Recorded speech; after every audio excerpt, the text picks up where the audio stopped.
अभी हालिया भी आप देखेंगे एक और अफसोसनाक जो चीज़ पाकिस्तान में हमें नजर आई है, कल गंडापुर ने एक इंतहाई मनफी ऐलान किया। आपने शायद सुना होगा, गंडापुर कह रहे हैं मैं अफगानिस्तान में हम अपना एनवॉय भेजेंगे बातचीत के। अच्छा, मतलब केपीके की गवर्नमेंट, जी केपीके की गवर्नमेंट, और वो एक तो इस्लामाबाद को मैं आपको उस बंदे की नहली का लेवल बताऊं कि आप देखें कुरम एजेंसी पारा चनार खैबर पख्तूनख्वा का हिस्सा है। पाकिस्तानी आइन के मुताबिक जो इसकी फर्स्ट रिस्पॉन्सिबिलिटी बनती है वो प्रोविंशियल गवर्नमेंट की है कि वहां पर लॉ एंड ऑर्डर मेंटेन करें। बिल्कुल वहां हो नहीं रहा, और वहां पर आपसे लॉ एंड ऑर्डर मेंटेन नहीं हो रहा। और अफगानिस्तान कह रहे हैं हमने अपने एनवॉय भेजने हैं ताकि अफगान हुकूमत से हमारी बातचीत चले और हम बॉर्डर इश्यूज रिजॉल्व करें मिलकर। तो उनको लगता है कि इस्लामाबाद नहीं करवा पाएगा ये काम, अगर वो कह रहे हैं कि बेसिकली ना पीटीआई का मसला ये है कि इनको ना न्यूसेंस वैल्यू क्रिएट करना है। आजकल तहरीक इंसाफ के जो इंटरनल लोग हैं वो गंडापुर के ऊपर इल्ज़ाम लगा रहे हैं कि बुशरा बीबी के लिए गंडापुर ने कोशिश की है कि इनको सजा हो जाए ताकि खैबर पख्तूनख्वा में जो बुशरा बीबी की, हाँ तो वही ना, तो ताकि खैबर पख्तूनख्वा में बुशरा बीबी की इंटरफेरेंस खत्म हो। कहा जा रहा था कि उनका बेटा बड़ी कोशिश कर रहा है, ब्यूरोक्रेसी में इधर उधर बते लगा रहा है, वो सारा एक स्कैंडल बन रहा था। अच्छा, तो गंडापुर ने खुद उनको गिरफ्तार करवाया, ये डॉक्टर मोहित पीरजादा ने बोला।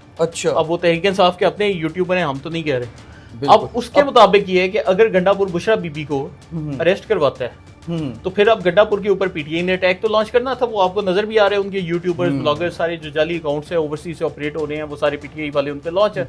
अब गंडापुर ने क्या किया, उसने कहा यार अच्छा अगर ये करने हैं तो फिर मैं एक ऐसा बेवकूफाना बयान देता हूँ कि पीटीआई वाले अश अश कर उठे। तो उसने कहा हम अफगानिस्तान में अपना एनवॉय भेजेंगे, अच्छा, ताकि वो टेंशन डाइवर्ट हो जाए। पुरानी स्ट्रेटजी है पीटीआई की, करना चाहता है। अच्छा, आपने पीटीआई का जिक्र किया तो आगे बात इसको बढ़ाते हैं कि डोनाल्ड ट्रंप ने कल ओथ भी ले ली, सदर भी बनेंगे, इमरान खान का कहीं जिक्र ही नहीं है, कहीं जो रिचर्ड कर्नल कोई चक्कर नहीं है, कोई अब ट्वीट श्वीट नहीं आ रही क्या? अच्छा, ये मैं आपको अंदर की खबर बताता हूँ कि यूएस इलेक्शन से पहले ये जो नवंबर में हुए हैं, पीटीआई के जो डॉक्टर्स थे इन्होंने मिलकर कोई मेरे ख्याल से ना कुछ $10 मिलियन 10 मिलियन डॉलर्स की, ये मतलब ये फिगर है, इससे ज्यादा है कम नहीं। इन्होंने ये $10 मिलियन के एक फंड बनाया। और अमेरिका में आपको पता है जितनी भी सियासी पार्टियां हैं वो लोगों से वो चैरिटी लेती हैं या डोनेशंस लेती हैं अपना खर्चा चलाने।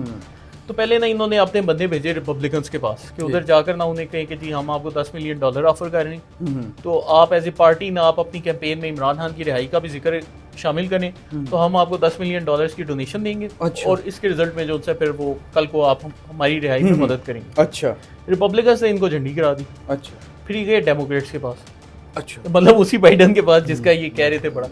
अच्छा, अब उधर जाकर भी इन्होंने यही कहानी डाली और डेमोक्रेट्स ने भी इनको झंडी गिरा दी। उन्होंने कहा कि हम इस पर यूएस स्टेट की पॉलिसी फॉलो करेंगे, अब बाहर से हमें डिक्टेट नहीं कर सकते। जब दोनों साइडों से झंडी हो गई तो ये वापस रिपब्लिकन्स के पास गए। अच्छा, इस दफा उन्होंने जाकर कहा कि हम आपको पैसे दे देते, बेशक मतलब ये कि आप बहुत ज्यादा कोशिश ना करें लेकिन को हल्का फुल्का ना हमें क्या देता कि हमें बयानिया बनाने मिल जाए। अच्छा, रिपब्लिकन्स ने इनसे जो एग्जैक्ट बात की वो उन्होंने इनको ये बोला कि हम कोशिश करेंगे कि सदर डोनाल्ड ट्रंप इस मामले पर बोलें, अच्छा, लेकिन हम आपको गारंटी नहीं कर सकते। अच्छा, तो अगर आपने पैसे देने हैं तो दे दें, तो हम इसको आपकी गुडविल समझेंगे, लेकिन हम आपको इंश्योर नहीं करेंगे। अगर वो ना बोले तो आप हमसे पूछ नहीं सकते। अब इन्होंने चूंकि पैसे इकट्ठे कर लिए थे, डोनेशंस थी उधर। अब देखिए डॉक्टर्स का भी ना, मैं थोड़ा सा ऑफ टॉपिक हो रहा हूँ लेकिन मैं भी एक डॉक्टर हूँ, मुझे पता है डॉक्टर्स का मसला ये होता है कि हमने पढ़ी है मेडिसिन, हमें पता है जी एक बंदे की एनाटमी क्या है, उसकी जी बायोकेमिस्ट्री क्या है, फिजियोलॉजी क्या है, उसके सर्जरी में क्या है, मेडिसिन में क्या है, ये फील्ड हमें पता है। जब एक डॉक्टर से आप पूछते हैं ना यार पॉलिटिकल साइंस क्या है, गवर्नेंस क्या है, पब्लिक पॉलिसी क्या है, डॉक्टर को पता ही नहीं पता वो। अब डॉक्टर को क्या होता है, उसको ना सुपरफिशियल बातें पसंद आती हैं। एक लीडर कह रहे हैं जी मैं 50 लाख नौकरियां दूंगा, 1 करोड़ घर दूंगा, मैं ये दे दूंगा, वो दे दूंगा, वज़ीर आज़म हाउस यूनिवर्सिटी बताऊंगा। तो एक जो डॉक्टर है जिसको मेडिसिन की समझ है, जिसको इन चीज़ों की समझ ही नहीं, वो कहता है यार ये लीडर ऐसा लीडर होना चाहिए। तो मेरे में भी यही मसला था। मैं तो जब ये CSS की किताबों की पढ़ाई की फिर मुझे समझ लगी अच्छा यार दुनिया कुछ और भी है, नहीं तो मैं भी यही इसी वजह से ही था। तो अब अमेरिकन डॉक्टर्स बेचारों को इन्होंने बेवकूफ़ बनाया हुआ है। अब उनसे जो डोनेशन इकट्ठी कर ली थी वो इन्होंने जाकर रिपब्लिकन पार्टी की झोली में डाल दी। खुद भी तो यूज़ करते हैं। हाँ, मतलब ये जाकर इन्होंने उनको दे दी और फिर उसके बाद ना रिपब्लिकन्स ने अपने चंद लीडर्स जो से हैं वो इनके साथ थोड़े से नत्थी कर दिए। जो रिसेंटली ये स्टेटमेंट्स भी आ रही हैं कांग्रेसमैन की और सेंटर्स की, वो सारी इसी का रिजल्ट है। अब ये सज्जाद बरकी, आतिफ खान अमेरिका में ना वही कहानी। अच्छा, उसके बाद क्या हुआ कि बाद में इन्होंने ये चंद सेंटर्स और कांग्रेसमैन ढूंढे, उनके साथ ना इन्होंने पहले स्टेटमेंट उनसे जारी करवाई, फिर इन्होंने बड़ा ही जोर लगवाया कि डोनाल्ड ट्रंप से ट्वीट हो जाए, कुछ हो जाए। अब शुरू में ना जो रिपब्लिकन चंद लोग इनके हाथ में आए हुए थे उन्होंने स्टेटमेंट्स दी।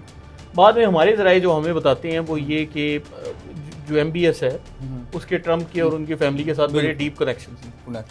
तो बाकायदा इनके ऊपर प्रेशर आया कि अब जो पाकिस्तान के साथ आपकी एक पॉलिसी है उसके ऊपर आप इंटरफेयर ना करें, वो रियासत की पॉलिसी है और वो उसी को ही फॉलो किया जाएगा। तो उसके बाद आपने देखा कि वो रिचर्ड ग्रेनेल की स्टेटमेंट्स आनी बंद हो गई, सब कुछ बंद हो गया, अब चीज़ें मतलब अंडर कंट्रोल है। देखिए बात ये है अल्टीमेटली डोनाल्ड ट्रंप ने पाकिस्तान में किसी बंदे से तो बात करनी, और सारी दुनिया जब भी बात करती है तो कहना तो नहीं चाहिए, लेकिन उनको एक ही बंदा नजर आता है और एक ही दारा नजर आता है। उनको पता है कि यार इधर हम बात करेंगे तो चीज़ कहीं ना कहीं किसी जगह मोड़ लग जाएगी। तो अब चूंकि पाकिस्तान एक ज़रूरी मुल्क है, अब अमेरिका के इंटरेस्ट में क्या है, दो चीज़ें ना।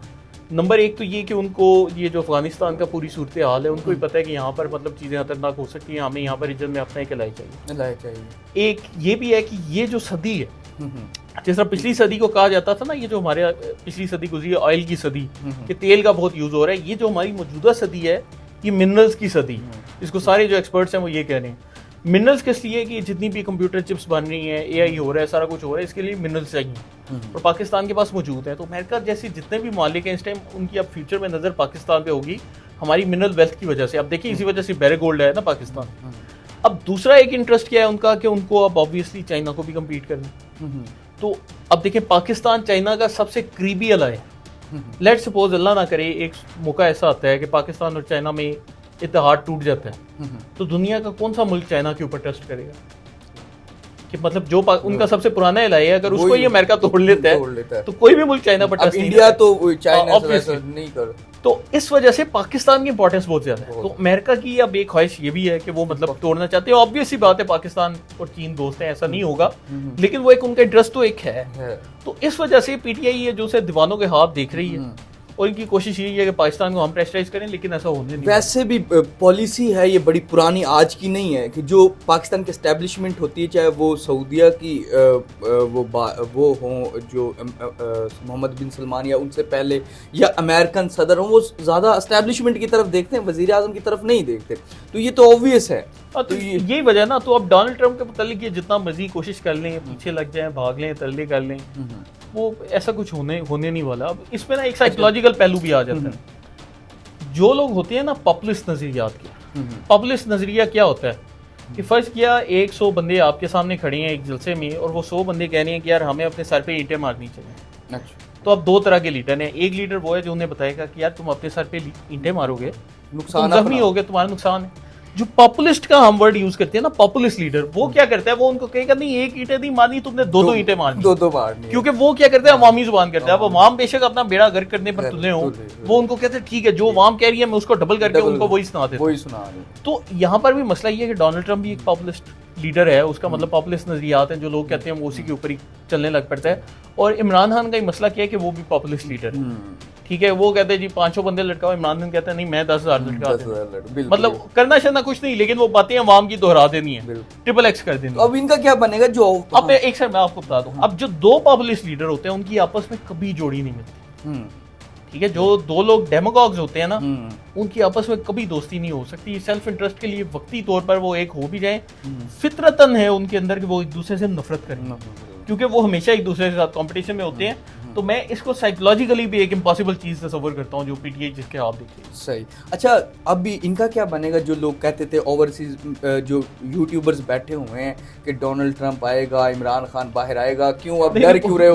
वो पुरानी ट्वीट्स निकाल के दिखाते थे कि आपने ये ट्वीट किया है, डोनाल्ड ट्रंप आ रहा है, आपने ये ट्वीट किया, डोनाल्ड ट्रंप आ रहा है, क्यों डिलीट कर रहे हो? तो अब उनका क्या बनेगा? आजकल वो संजीदा मसाइल का शिकार है, मतलब काफी सीरियस मसले चल रहे हैं, उनको बयानिया बेचारों को नहीं मिल रहा। मतलब मैं नोटिस भी कर रहा हूँ ना, तो अब क्या है कि आजकल ना वो सिर्फ कियास और अनार्की के ऊपर खेल रहे हैं कि हमने किसी तरीके से पाकिस्तान में कियास फैलाना है या अनार्की फैलाना है। तो जो भी कोई गन देखते हैं ना, वो जो कहते हैं मक्खी हमेशा गन पे आगे बैठती है, आजकल वो गन ढूंढ रहे हैं, लेकिन फिलहाल उनको नहीं मिल रहा। हो सकता है आने वाले दिनों में कहीं ना कहीं मिल जाए, लेकिन आजकल बेचारों का चूरन नहीं बिक रहा। बिल्कुल जी। तो नाज़रीन, फरहान भाई आज हमारे साथ मौजूद थे। अफगानिस्तान और PTI दोनों के मुतालिक इन्होंने हमें जो इन्फॉर्मेशन थी इनके पास अंदर की, वो सारी हमें बताई हैं। फिलहाल के लिए नया दौर से मोहम्मद क़ज़ाफ़ी को और फरहान भाई को इजाज़त दीजिए। खुदा हाफ़िज़।